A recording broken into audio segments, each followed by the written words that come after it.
మీరు పూజలో కూర్చున్న ప్రతిసారి పూజారి మీ గోత్రం గురించి ఎందుకు అడుగుతారో మీకు తెలుసా? మీకు తెలీదు గాబట్టి అది చాదస్తం అనుకుంటున్నారు.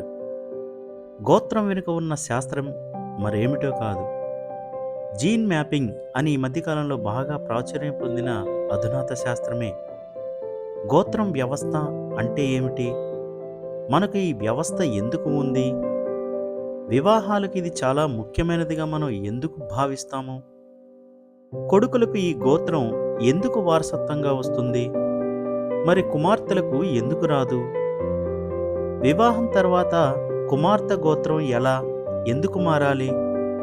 దీని తర్కం ఏమిటి? ఇది మనం అనుసరించే అద్భుతమైన జన్యుశాస్త్రం.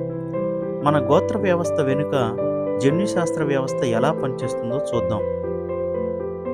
గోత్రం అనే పదం రెండు సంస్కృత పదాల నుండి ఏర్పడింది. మొదటి పదం గౌ అంటే ఆవు.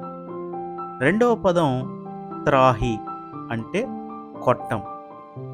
గోత్రం అంటే గోశాల అని అర్థం. జీవశాస్త్రపరంగా మానవ శరీరంలో 23 జతల క్రోమోజోములు ఉన్నాయి. వీటిల్లో సెక్స్ క్రోమోజోములు తండ్రి నుండి ఒకటి మరియు తల్లి నుండి ఒకటి అని పిలువబడే ఒక జత ఉంది. ఇది వ్యక్తి యొక్క లింగాన్ని అంటే వారి యొక్క జెండర్ని ఇది నిర్ణయిస్తుంది. గర్భధారణ సమయంలో ఫలిత కణం XX క్రోమోజోములు అయితే అమ్మాయి పుడుతుంది. అదే XY అయితే అబ్బాయి అవుతాడు. XYలో X తల్లి నుండి మరియు Y తండ్రి నుండి తీసుకుంటుంది. ఈ Y ప్రత్యేకమైనది మరియు అది Xలో కలవదు. కాబట్టి XYలో YXని అణిచివేస్తుంది. అందుకే కొడుకు Y క్రోమోజోములు పొందుతాడు. ఇది మగవంశం మధ్య మాత్రమే వెళుతుంది. అంటే తండ్రి నుండి కొడుకు మరియు మనవడు, ముని మనవడు ఇలా. మహిళలు ఎప్పటికీ వైను పొందరు. అందువల్ల వంశవృక్షాన్ని గుర్తించడంలో జన్యుశాస్త్రంలో వై కీలక పాత్ర పోషిస్తుంది. స్త్రీలు ఎప్పటికీ వైను పొందరు. కాబట్టి స్త్రీ గోత్రం తన భర్తకు చెందినది అవుతుంది. అలా తన కూతురి గోత్ర వివాహం తర్వాత కూడా మార్పు చెందుతుంది. ఒకే గోత్రీకుల మధ్య వివాహాలు జన్యుపరమైన రుగ్మతలను కలిగించే ప్రమాదాన్ని పెంచుతాయి. గోత్రం ప్రకారం సంక్రమించిన వై క్రోమోజోములు ఒకటిగా ఉండకూడదు. ఎందుకంటే అది లోపభూయిష్టమైన ఫలిత కణాలను సక్రియం చేస్తుంది.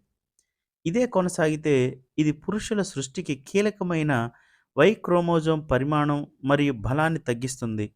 కొన్ని సందర్భాలలో నశింపచేస్తుంది. ఈ ప్రపంచంలో వై క్రోమోజోమ్ లేనట్లయితే అసలు మగజాతి అంతరించిపోయేలా చేస్తుంది. కాబట్టి గోత్ర వ్యవస్థ జన్యుపరమైన లోపాలను నివారించడానికి మరియు వై క్రోమోజోమ్ను రక్షించడానికి ప్రయత్నించే ఒక పద్ధతే స్వగోత్రం. అందుకనే స్వగోత్రీకుల మధ్య వివాహం నిషేధించారు. మన మహాపురుషులచే సృష్టించబడ్డ అద్భుతమైన బయోసైన్స్ గోత్రం. ఇది మన భారతీయ వారసత్వ సంపద అని నిస్సందేహంగా చెప్పవచ్చు.